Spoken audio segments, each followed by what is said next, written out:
In the eyes of many, the proof of Marcuse's words is in the explosions of Newark and Detroit that immediately preceded the Congress.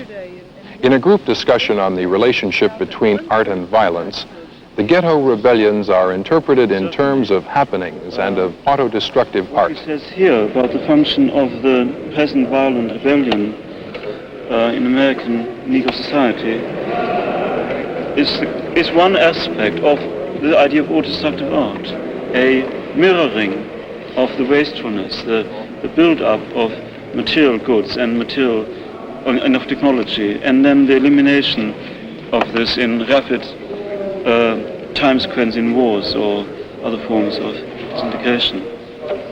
Would autodestructive carried over into politics also mean the destruction of oneself? No, I don't think so. I very much agree with Carolee in emphasizing the protectiveness of art towards the individual.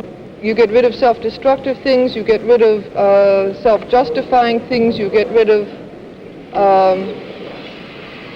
the aspects that would be most torturing. In other words, that you come into a trusting relationship with what motivates you and your relationship to the things in the life environment that you can use. People come up to me and say, well, haven't you destroyed yourself? And I sort of smile and I say, don't be ridiculous. The idea of all sorts of art is to destroy things, partly as a matter of protecting the individual.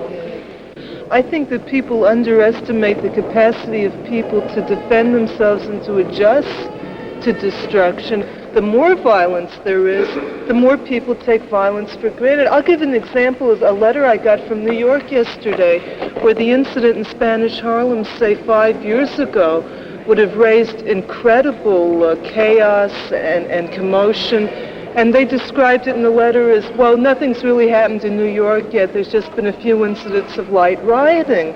Because compared to what happened in Detroit, say, something that 3 years ago would have caused tremendous commotion is passed off with relief. And I think that this can build and build and build upon itself to the point where we can even suggest the possibility of 5 million people being killed by an atomic bomb and not, just fall apart.